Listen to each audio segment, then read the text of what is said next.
ำใจเรียวร้องตึงวันค่ำเจ้า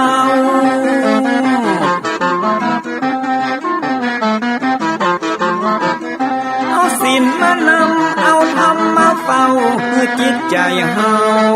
จุ่มเย็นฝ่าฟันทุกเห็นต่อไปหน้าจะบ่ไหวหวั่นแต่เนิ่นเชิญพี่น้องมาฟังรายการธรรมะเบิกบานตอน6 โมงเจ้า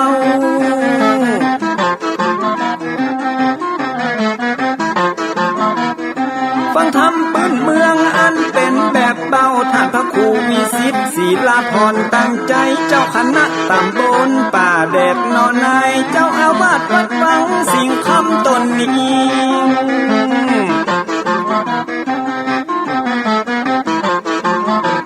อนุรักษ์ของเก่าล้านนาก่อนกี่คือลูกหลานเฮาตีเกิดมาด้วยกันรักษาของดีเก่าเกือได้อยู่กู้ถิ่นล้านนา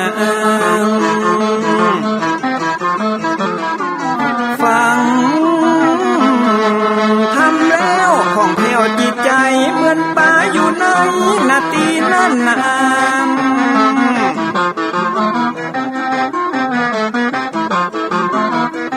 มันไม่สลีอันนี้ไม่กำเหมือนเสืออยู่ธรรมดงดอยคุณเขาสุขของมนุษย์ยิ่งใจหมู่เฮาสุขที่ได้เอาธรรมะห่มตุ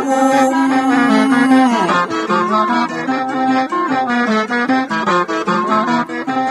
ใจคนใดมีธรรมห่อหุ้มใจคนนั้นจุมใจบ้านมันอยู่วิมานเวียงวังจันแก้วบ่มีในเต้าแล้วน้อง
เจริญพรอวยชัย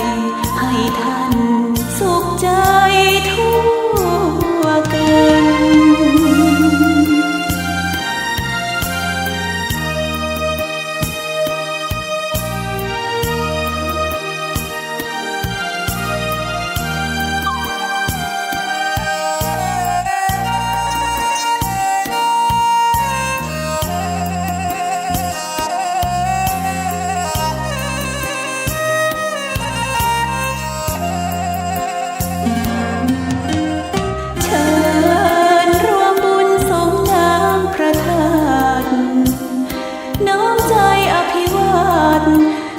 บุญสุขใจสุขกายไหว้พระขอพรองค์พระเจ้าทันใจหลวงพ่อประเสริฐเจริญพรอวยชัยให้ท่านสุขใจทั่วกัน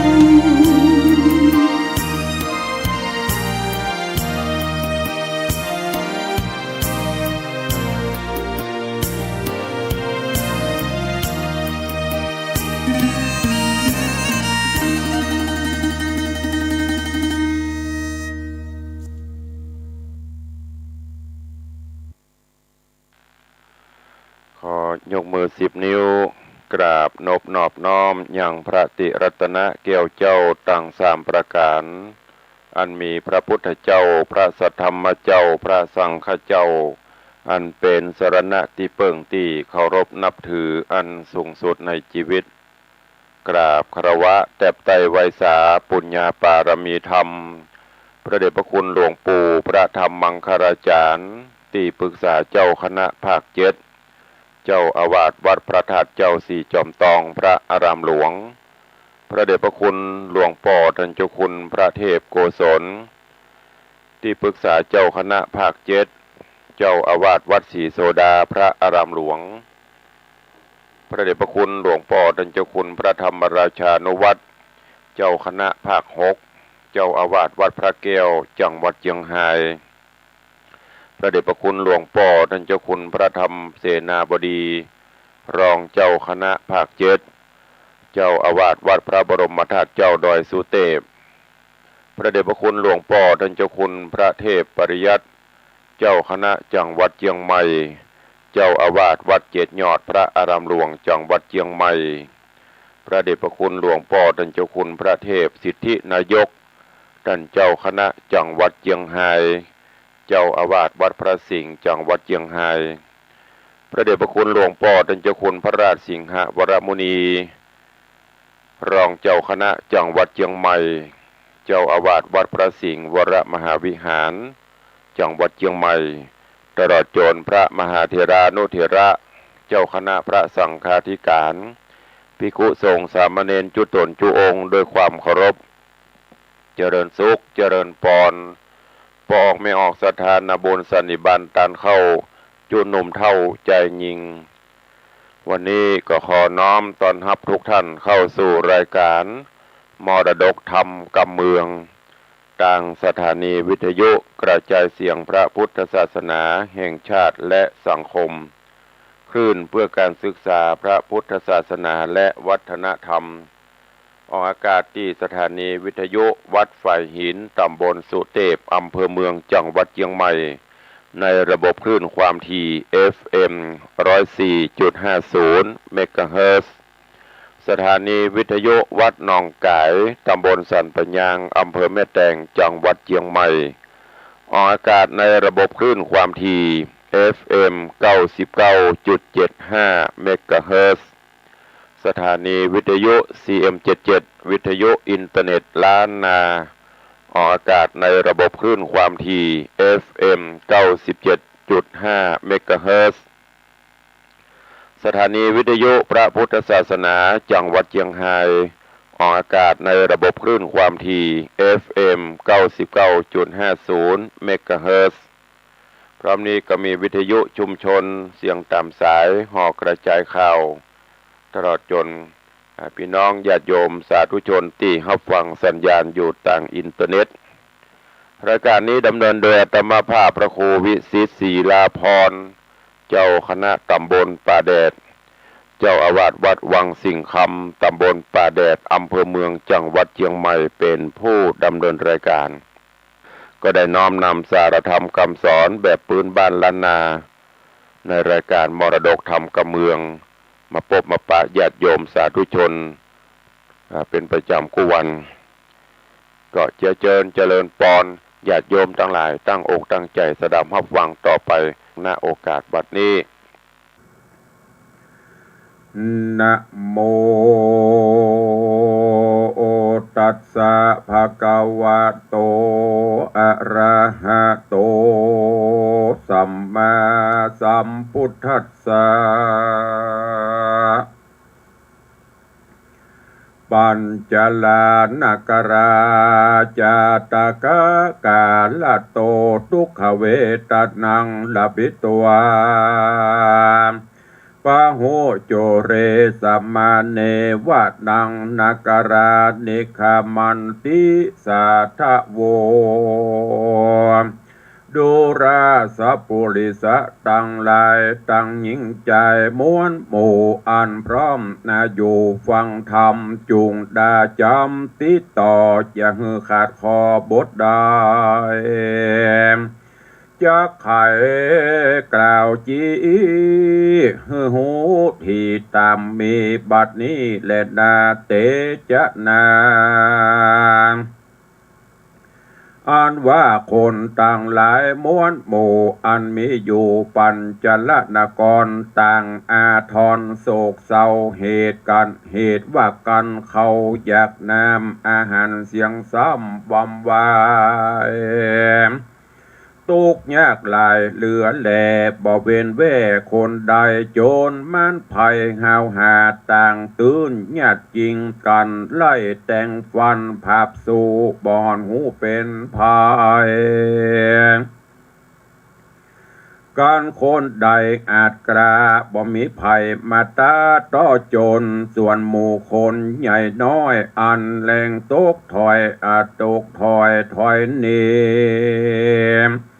ตุกเครื่องขี่ลำบากก็หนีจากเมืองตนดันภัยโสนป่ากว้างคำตาตังดงพรายไปอาศัยแหล่งลาแห่งเมืองเจ้าฟ้าอาติจะวงศามินำนาลายลาคือมีมากเป็นแสนเต็มเขตแดนกว้างใหญ่ต่างสมบักไฟใจหมายเหตุเข้าน้ำลายบ่อผ่อนมีจุบ่อนอาณาบ่อเครื่องกาตำก้อยอยู่จื่นจ้อยคืนวันดังกำไข่ปันแต่ไทยสอนบอกไว้จะขายว่าน้ำเย็นหนาหายป่าก็ไหลหลังคออ่อนน้ำไหนฮ้อนป่าป้ายนี้ดังเต้าปุรีนันเราผู้เป็นเก้าเจ้าเมืองกันมีสินเรื่องบอกขาดบ่อประมาตังธรรมเว้นต่างดำกูเจือใจไฟเอือต่างดีเจ้าปุรีไพร่น้อยอยู่ชื่นจ้อยเจยบานสุขสำราญข้าอ่ำเจ้ากันเต้าเจ้าเมืองใดบ่มีสินใส่58มากดแขวดหักษาเมืองนานแน่ย่อมเอาไม้จุ่มไพร่ไตเครื่องขี่ตุกป่ามีไม่เอาได้โศกเศร้าเครื่องกาจุมศรัทธามวลโมจงพรำหูตามธรรมฟังแล้วจำชื่อไว้ว่าคนโลกไตยิ่งใจบ่มีการพูดได้หมายโกดแขวดมีศีล58รักษาเอาธรรมมาจ่องหอยเตียนบ่ตะเตียนย่อมบ่ตำก้อยอันใดได้สุขในชาตินี้ดังกล่าวจี้ไข่ปานการดับขันมวยมางจากโลกกว้างหนอมือเอื้องโคนนะยอมเอาโหโตนไปเกิดที่พาเสดกะเสมสีจะเล่นนาส โสราจาอันว่าพญานันตราชผู้เฮาหาดอาธรรมกันแนะนำหูข่าวว่าคนเท่ายิ่งใจต่างพันภายสะสูนีไปอยู่แดนไกลก็มีใจโคตรกล้าแก่ไพร่ฟ้าเจ้าเมืองใจขี่เครื่องบดแล้วก็เรียกอำมาตย์เกี่ยวต่างตามเข้ามาหาตาวราชแล้วโอกาสกำไปว่าเป็นสันใดนอนใส่คนน้อยใหญ่ปุรีปากันนี้ไปสู่ในที่อยู่เมืองเขาเมืองก็ปอกเหงาป่ามองเป่าบ่มีคนหนุ่มเท่าหญิงใจนั้นจะมือนั้นอำมาตย์เก้าผู้ใหญ่ก็น้อมไว้ทุนสาว่าข้าแด่มหาราชเจ้าตนเป็นเก้าปุรีเหตุเจ้าเมืองนี้ไปแน่ไปอยู่กับเจ้าฟ้าอาติจะวงศาเหตุของพระลาเต้าเจ้าประมนเศร้ามองขี้เข้าเปลือกก็มีหลายหลากเข้าสารก็มีมากเหลือตามคนนาอยากไหลบ่อหอนใดซื้อกินจะรดดินและน้ำดีพร้อมพรำเสมอกันเหตุฝนพันย้อยหยาดตกบ่ขาดสุดปีลูกไม้มีหลายแหลกเงินคำแพร่เหลือหลายคนยิ่งใจทวนนาต่างได้ก้าขายของพ่องก็ปองฝ่ายหูกพ่องก็ปลูกขัวยากระตำนาและให้มีพร้อมควายหลายอันเขาป้ากันบอกร้านยังการจุดันมวนมีต่างขยันดีจูผู้จริงได้อยู่เจยบานแถมประการหนึ่งใส่เมืองเต้าไทยปุรียังมีโบกกรณีใหญ่กว้างมีซอดอยู่สร้างนำนาจุมปูปากุงนิวล่าสอดเสียวจมฟองน้อยสละนองนั่นเล่ามีนาคอยู่เฝ้าหักษาชื่อว่าจุมปูจิตาเต้าราชโดยเตจะอาจพิธีของปุรีเต้าไทยบ่มาดไม่เครื่องเคนแผ่นดินเย็นตัวห้องฝนตกต้องสุดปีเข้าน้ำมีบอกขาดประจาราชยิ่งใจต่างพันภายไปกล้ายนอบน้อมไว้ปู่จ้ายังนาการานานแล้วเมืองเต้าเจ้าห่อใจจริงเรื่องไรจื้นยาวพับแผ่นดาวปุรีในน้ำมีปูป่าในต้งนามีเขาคนหนุ่มเทาเย็นใจบ่มีผ้าเอามาได้ยากไรเหมือนมือเอื้องเฮาเขาจริงกวงเมาไปสู่ละเมียงอยู่เย็นบ่อยเป็นดังปอยอันแห่งเมืองปอว่างมองผ่านและนาเมื่อนั้นเต้าผู้บานนันตราชก็ถามอ้อมมาเตรียมใจว่าจากเนี้ยสันใดนันใสฮือนาคาเต่าไทยวำไวฮือคนยิ่งใจมวลหมู่ปิกปอกมาสู่เมืองเฮา ดังปีนเต้าแต่ก่อนบ่เฮอย่อนสักอันนั้นจะเมื่อนั้นอำบาดเตรียมใจผู้ใหญ่ก็น้อมใบทุนสา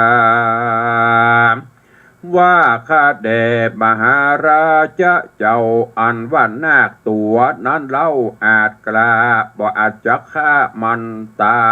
ยเหตุเตจะมันลายเหลือแลบ่อาจแป้ตัวมันดังคากึดหันนานแล้ว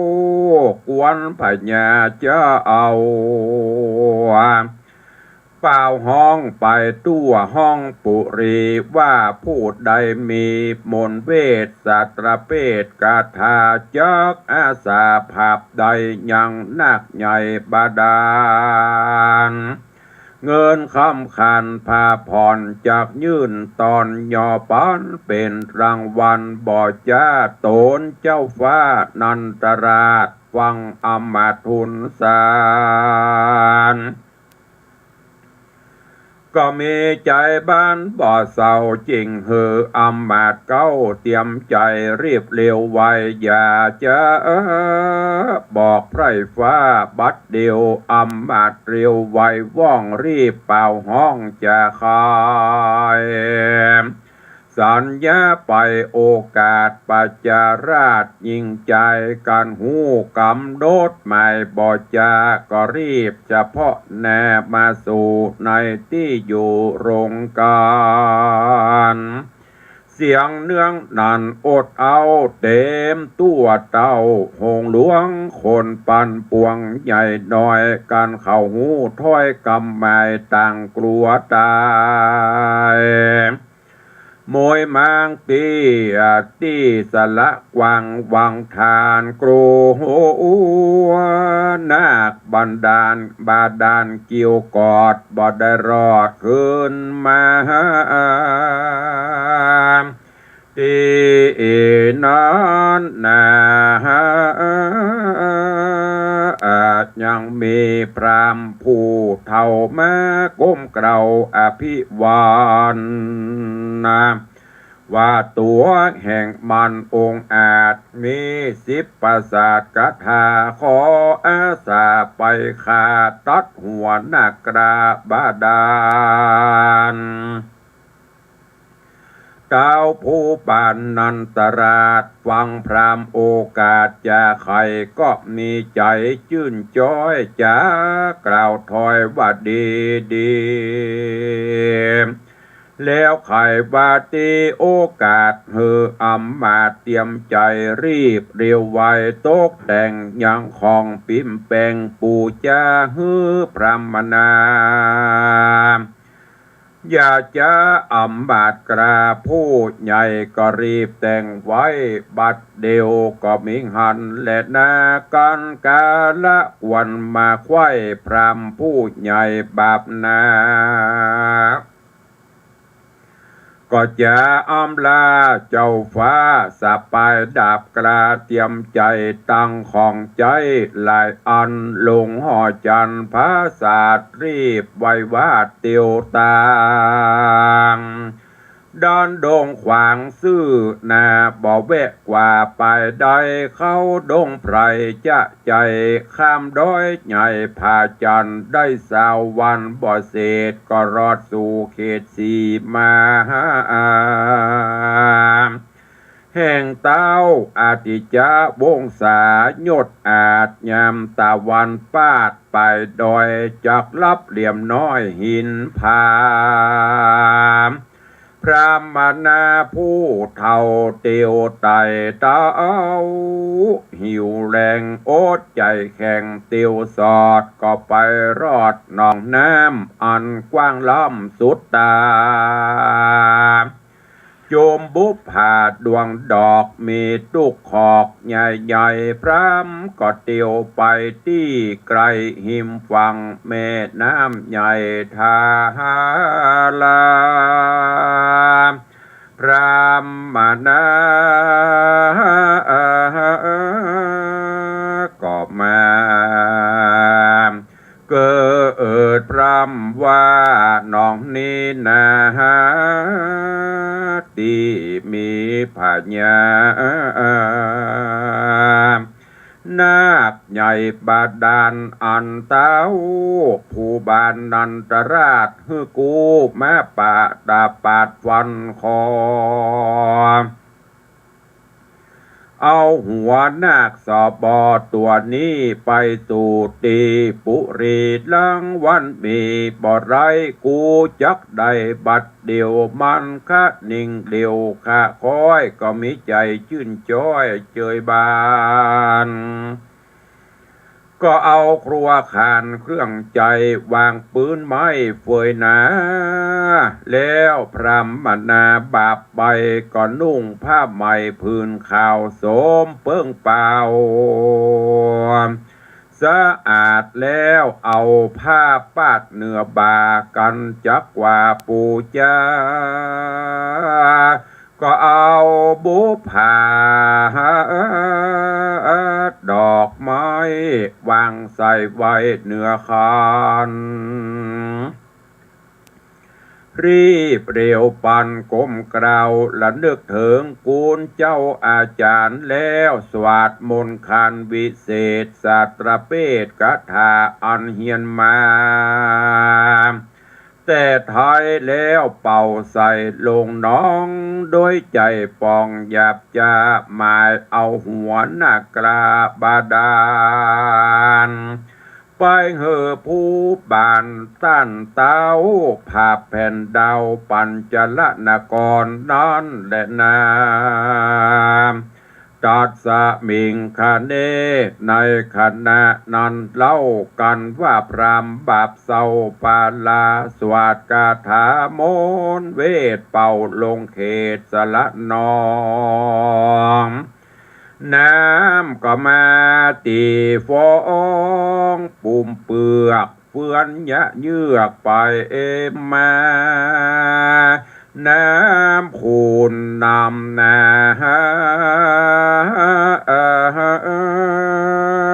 กำเศร้าไปตัวเต้ามหานาทีพรามกาลีอยากจะหมายจักขาพญานาคตัดหัวลากเอาไปเต้าหมายใจใครใดรางวัลไว้กับตัวบ่หูกลัวยังบาปแม่นบาพรามกระยาปาลาจักสวาดคาถาวิเศษตั้งมนเวทเพียงใดน้ำจักเฟื่อนไหวยะย่านตีฟองปั่นไปมาก็ยังบ่นาภาพใดยังนักใหญ่บาดาลเหตุว่ามนคานกุลใหญ่บ่ได้ใส่ตัวยาอันมีนายดงหนาป่าเศร้ากันพรามผู้เท่ากัดนิ่งหมายก็รีพันภายบ่จ้าเข้าไปสู่ป่าดงนาเพื่อสะแหวงหายาดีตามดงรีป่าไม้ก็มีหันและนาตัดสะมิงคาเนในขณะนั้นเล่าหน้ากลาจาเจ้าบาดาลพงสำรันอยู่แล้วในผาสาดแก้วปุรีการต้องมนดีนันใสแห่งพรามบาปใบปาลาก็มีกาญาเอาฮ้อนนักหน่วงคอนเดือนลายเต้าขนิ่งไม้กึดไฟว่าบ่ลางโคนน้อยใหญ่โลกีกึดบอดีหยาบจ้าปองจักขาตัวกูโอเรือจุมป่าเรือจุมป่าปูเต่าน้ำจักเฮพร่ำมังกรงูเงือกงอนกว่างูเงือกงอนงอดเงี้ยวอันล่าสอดเสียวไปมาใจปาลากระยาบจักมาภาพตัวเฮาฮึบมองเงาเอามาไอฮือ เฮาได้เครื่องการนาการาจากึดแล้วก็กราดเกล้วภายพันจากหอจันที่อยู่ออกมาสู่เมืองโคนก็เนรมิตตนบ่จะเป็นดังคนโลกลามนุษย์สามีกัญญาบ่เศร้า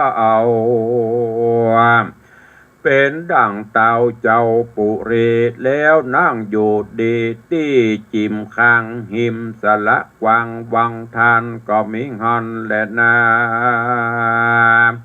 ตีนี้จักวันนาจะเล่าถึงพรานป่าเศร้าชื่อปุตตกาเมเกกหาบานจองอยู่เขตห้องดงรีแห่งภูมิต้านเต้าอาภาพแผ่นดาวอาติจะวงศาอันว่าพรานดงนานอนใส่เสาะสอดไล่กวางฟันกันด้านดงดันสอดลาก็มาหันสัตว์ป่าดงไพรก็สงสัยแต่เล่าว่าสัตว์ป่าเศร้าดงตันดังตังวันแต่ก่อนก็มีบ่อผ่อนเรือลายวันนี้หายกว่าจ้อยพรานกืดถอยในใจว่าบอกใกล้ๆไปนายังมีสละกว่าใหญ่กว่าอ่างย่อมมีสัตว์อยู่สั่งนำนากวนไกลกลาไปพอฮือแจงต่อตาโตนพรานไพศาลบ่จะรีบดันกว่าเตียวไปบ่นานเต้าใดก็ฮอดสู่ยังที่อยู่โบกกรณีพรานดงรีหิวฮอดก็ยังจอดบัดเดียว ตีปืนไม้เขียวห่มกวางหิมตาตั้งวังทานก็มีหันและนาเนติตังขีญะอันกล่าวยังนางมโนราปินเกียวผูกสีตอนตีหนึ่งก็บังโกมสมฤทธิ์สเดชญาติโยมสาธุชนทั้งหลายได้ติดตามรับฟังยังพระสัทธรรมเทศนาเรื่องนางมโนราปีนแก้วลำดับลำดามาถึงยังผูกทวนที่ 4ตอนที่ 1ซึ่งเรื่องราวในตอนนี้ก็ได้กล่าวถึงที่เมืองปัญจลนครที่พญา พญานันตราชปกครองอยู่บ้านเมืองฮอนหายสาเหตุเพราะผู้ปกครองหัวหน้าบ่มีศีลบ่มีธรรมบ่ได้สนใจในบ้านในเมืองจะเป็นจะได้เมากะคุกเคล้าคุกเหล้าเข้านาดีบ่ได้สนใจได้ดีอย่างกับวงประชาสุดท้ายมาหมู่เจ้าบ้านเจ้าเมืองก็พากันหนีออกบ้านออกเมืองไปอยู่ที่บ้านเมืองที่เปิ้นมีความสุขโดยเฉพาะก็หนีกันไปที่เมืองอุตรนครก็พอดีเมื่อห่างบ้านล้างนักขึ้นพญาปัญจละก็พญานันตะก็มาปรึกษามาถามมาเล่าคาถาจะบริพานเสนาอมาตย์ว่ามันเป็นจะไรอย่างเจ้าบ้านเจ้าเมืองอย่างหนีละกันไปติ๊กบ้านห่างเมืองห่างโม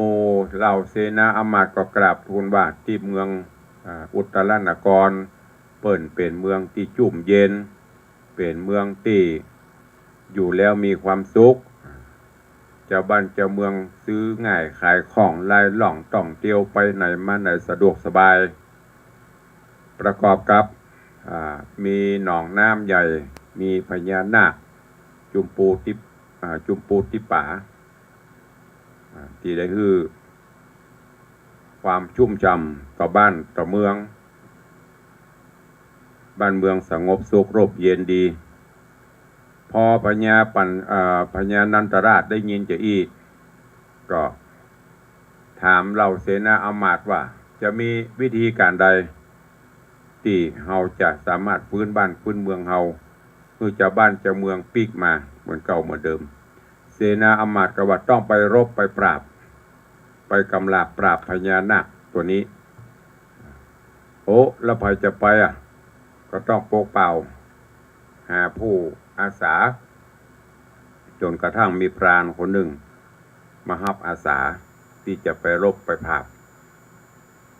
พ่อพญาก็ตกลงแล้วก็แบ่งปันรางวัลให้พรานก็เริ่มไปเดินทางไปจนถึงที่อยู่ของพญานาคไปนั่งเสกเป่ากระทาพญานาคก็บอกออกปรากฏว่าลืมของมันนึงก็คือยาทิพย์ยาอย่างนู้นเนี่ยก็เลยย้อนที่จะไปเสาะหายุกหายาที่จะเอามาใส่แล้วก็ยังมีพรานแห่งคนหนึ่งอยู่ใกล้ๆนั่นน่ะพรานคนนี้ก็กำลังออกเสาะล่าสัตว์เหมือนกันแต่ว่าปกติสิงสารสัตว์จะมีฮื้อล่าแต่วันนี้เงียบปิ้งวินบ่อยกำลังออกเสาะหาระหว่างพรานคนหนึ่งใจบาปหยาบช้าระหว่างพรานคนหนึ่งใจบุญใจดีใจบุญเรื่องราวจะเป็นจะได้กล้วยติดตามฟังยังนางมโนราปิ่นแก้วว่าจะเป็นจะได้กล้วยติดตามฟังกันในตอนต่อไปเนอะวันนี้ก็โป่งวางไว้แต่เพียงเต้าอีก่อน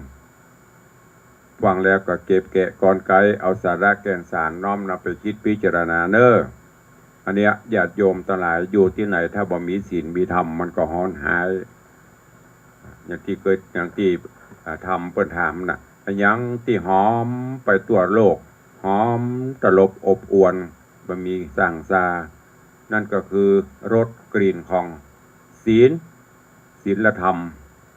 หอมตลบอบอวนภัยมีศีลเข้าใกล้เข้าไกลเข้าภายได้หมดเพราะเฮาบ่เคอะบ่เขินเฮามีศีลมีธรรมมีความสงบเสงี่ยมเจียมตัวไผอยู่ใกล้ก็เย็นใจตรงกันข้ามถ้าบ่มีศีลบ่มีธรรมก็บ่มีไผใครคบค้าสมาคมเนอะดังกรรมที่เฮาได้ยินว่าศีลธรรมไม่กลับมาโลกาจะวินาศดังนั้นก็ฝากไว้กับญาติโยมทั้งหลายในวันนี้เนอะก่อนที่จะได้ตักตายพี่น้องญาติโยมศรัทธาตั้งบ้านตั้งจองก็ขออนุญาตตักตายพี่น้องครูบาอาจารย์ตั้งหน้าจอหน้าเฟซก่อนเนาะวันนี้ก็ล่วงหลายถึงครูบาอาจารย์ท่านเจ้าศรัทธาญาติโยมได้เข้ามาติดตามรับชมรับฟังกันอย่างล่วงหลายก็ต้องขอกราบขอบพระคุณและขอบคุณด้วยเนอะขอกราบน้อมนมัสการต้อนรับท่านเจ้าหลวงพ่อพระครูสถิตเจติยาลักษณ์ท่านเจ้าคณะตำบลแม่แฝกสมภารเจ้าวัดเจดีย์แม่ครัวขอโมทนาบุญกับหลวงพ่อด้วยเนอะแม่จันดีรายงานเจดีย์แม่ครัวเพิ่นได้7 ลักอีหลลักระวาก็ได้บอกแม่จันดีไปแล้วว่ากราบเรียนท่านพระครูเนอะเอาอันป่ายมันมาทำบุญตานในวังพี่พ่องทำบุญเปิดตึงเปเลอะแล้วเนอะเจดีย์เงินปอเสล่อลากเล่นเนี่ยขอบพระคุณหลวงพ่อตัวเองเจริญปอนคุณโยมปัทมาแจมโรยายเพลินเปื้อนเกษตรกำลังรับชมอยู่เจริญปอนโยมชนจันทร์ซอนคำเจริญปอนยายเพลินเปื้อนเกษตรแล้วก็มีโยมเป็นอย่างนี้มันเป็นภาษาอังกฤษ อ่านบ่ได้ให้เหมาะภาษาอังกฤษกำลังรับชมเจริญปอนปินันล่าปินันจรันปิยะจันอาสลมดอยซิวเนอะกำลังติดตามรับชมรับฟังเจริญปอนโยมพี่หมอมัทนาอัมพันธ์สาธุเจริญปอนเนอะเจริญปอนโยมปเลี้ยงธนวัฒน์แม่เลี้ยงทัดพิชาสุสิ่งคำเนอะปเลี้ยงก็พิมพ์คอมเมนต์ เป็นกำลังใจขอบพระคุณกับปอเลี้ยงตัวเองเนอะถึงวันได้เป็นกำลังใจทั้งเสียงและภาพขอบคุณเจริญพรคุณโยม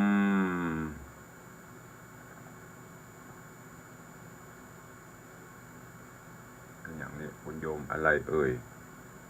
ชวนพิษแสงคำดีกำลังรับชมเจริญพรโยมแม่จันดีวิสุทธินันท์กับไว้สาเจ้าเจริญพรเสือใต้เนอะแม่ประณีพยัคฆ์ไคหพลกับไว้สาเจ้าสาธุเจริญพรโยมจันสายแปลงหลวงเจริญพรโยมตู่โยมสุรัตน์เสาคำเจริญพรแม่เลี้ยงทัดพิชาสุสิงคำเจริญพรแม่วิน้องแฮกเกอร์เนอะเจริญพรโยมสั่งบานจันแก่นเจริญพรคุณโยมสลินทิพย์บุญเลิศเจริญพรโยมเพชรแม่เพชรเจริญพรคุณโยมแม่สุปรณีรูมา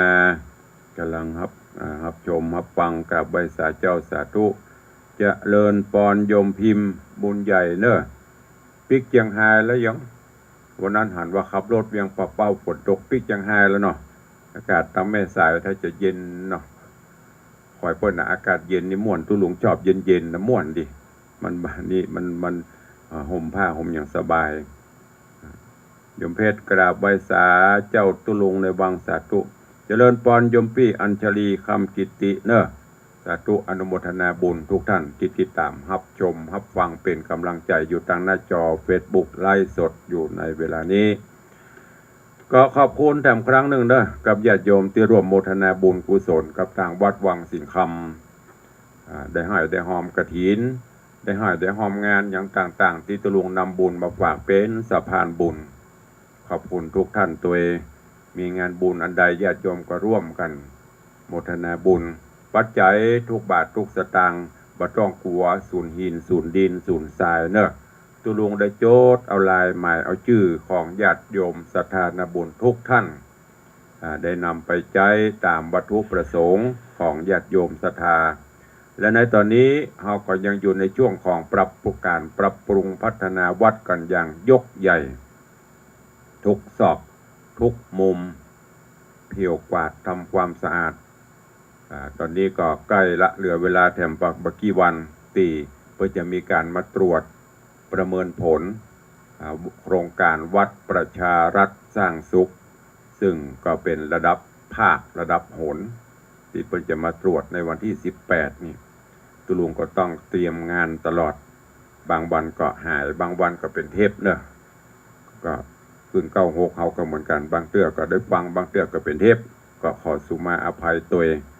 แล้ววันที่18ก็ถ้าจะโล่งละเปิดตรวจผ่านก็จะมันเติมได้หวังโมนั้นคือมันแล้วพอตอนนี้ก็ทำให้ดีที่สุดตามกำลังสติปัญญาความสามารถที่สำคัญก็มีญาติโยมได้ให้กำลังใจอุปถัมภ์และโดยเฉพาะก็ต้องอนุโมทนาขอบคุณขอบใจเป็นอย่างยิ่งกับโยมปอเลี้ยงแม่เลี้ยงคือโยมปอเลี้ยงธนวัฒน์แม่เลี้ยงทัดพิชาสละกำลังกายกำลังทรัพย์ร่วมแรงร่วมใจอย่างกฐินที่ผ่านมาก็ได้รับเมตตากับโยมปอเลี้ยงแม่เลี้ยงถึงมดถึงมวลถึงต้นกฐินถึงทำอาหารการกินถึงประดับตกแต่งสปันก็เป็นเงินงบประมาณ400,000 กว่าบาทก็ขอขอบคุณและก็ให้หอมไปเรื่อยๆตุลุงเขาได้อันหยังตุลุงจะแปลงอันหยังบอกคนก็ให้หอมช่วยกันไปนี่ก็ขอบคุณด้วยเนอะเอาละเวลาก็เดี๋ยวน้อยเดียวจะได้ตักได้ตายได้ได้จ่ากับพี่น้องศรัทธาที่ฟังจากต่างสถานีวิทยุต่างบ้านต่างจองก็ยังตุลุงบอกเนอะปออุ้ยแม่มอนพยายามย่ำอะไรอย่างตุลุงพยายามเข้าไปดูหรือให้ลูกให้หลานตั้งหน้าจอถ้ามีโทรศัพท์นะไปติดตามรับชมรับฟังกันทาง Facebook พ่องไปทางนี้พ่องเพราะในอนาคตการมันไม่แน่นอนการสื่อสารต่างๆมีการเปลี่ยนแปลงไปตลอดอย่างสถานีวิทยุเนี่ย ประมาณปีหน้า67 66หรือ67อาจจะมีการปรับเปลี่ยนคลื่นความถี่หรือลดความถี่ลงนะเมื่อลดความถี่ลงมันก็ไปบ่ไกลพี่น้องต่างไกลก็จะไม่ได้ยินเพราะนั้นก็พยายามเนี่ยอย่าง Facebook นี่เพิ่นจะหันกันทั่วโลกเนอะก็ฝากไว้ตัวเองเจริญปอนโยมปอเลี้ยงไว้สาครับไว้สาครูบาท่านเจ้าวัดวาเนอไว้สานักศิลนักบุญตัวโอ้สิ่งเหนือเรื่องมาว่าได้7 หลักอ่ะไว้สานั่นน่ะเอาเพิ่นได้7 หลักมีแค่6 หลักอ่ะเนาะไว้สาปีหน้าจะเอา15 หลักปีหน้าเอา15 หลักเอาสิ่งอยากจะใต้มาชุมนุมกันเนาะโดยเฉพาะเสือใต้เพิ่นงอนน่ะงอนแล้วก็ไม่แงมอย่างนั่นน่ะนางฟ้าสายบุญเนี่ยงอนดีเนี่ยนางฟ้าสายบุญสาธุสาไว้สาธุอนุโมทนาผู้เลี้ยงเด้อสุขภาพโดยไว้สาธุขอบคุณกระยมผู้เลี้ยงธนวัฒน์ได้โทรมาให้กำลังใจอันนี้คือกำลังใจกำลังทรัพย์ครั้งยิ่งใหญ่ที่เปิ้นได้อุปถัมภ์บำรุงกันมาใครจะโอ้ตัวแฮมเข้ามาเด้อเหลือเวลาแถม3 นาทีสุดท้ายจะได้ล่ำได้ลาได้จากกันก็เดี๋ยวตุลุงก็ได้ประกาศฮัลโหลเสียงตามสายห้องศรัทธามาช่วยการช่วยงานวัดประกาศขวายเปิ้นก็บ่ได้ยินอันจะประกวาดเจ้าเด้อก็6 โมงก็ต้องมานั่งหน้าเครื่องเริ่มแต่คืนนี้ก็จำวัดกระปิดกระปอยให้เหมาะนอนพ่อไปจำวัดเมื่อวันไปพ่องมันเริ่มจะเข้าตีไปมาละคนเล่าหัวฮอนโกนโวว่าเจริญปอนแต่ตัวเจ้าเลี้ยงว่าแต่วัดนี่นะได้6 ป่ายก็ดีหรอกก็ห้องเสื่อมก็ห้องแม่เลี้ยงประณีกับไปเสียนบุรโลพูดเจ้าว่าก็เป็นหลายจ้ะดีละว่าแต่ช่วยกันไปนักพ่องน้อยพ่องเป็นยังมีพึ่งน้อยบริษัทกินในโชดแล้วน่าเสียทีเงินบูดน่ะบริษัทกินในโชดแล้วก็ต่างงานใต้อันนี้ได้ของบริษัทสุสิงคำบริษัทนั่นก็เหลือละกะมันเป็นเหลือห้างพวกขนาดพึ่งน้อยหันปันปีนะก็เลี้ยงน่ะค่อยหันกับปะหอปะเลอะมือกอยปีกสาธุอนุโมทนาบุญเด้อวันนี้ท่านบอกไปไหนกะเจ้าไปไหนบ่ได้ตื้อจนแล้ววันที่18ก่อนเตรียมงานเนาะเพิ่นมาตรวจเนาะพอใน Facebook แล้วกันน้ำหนักลดลงแต่ลบโจโบ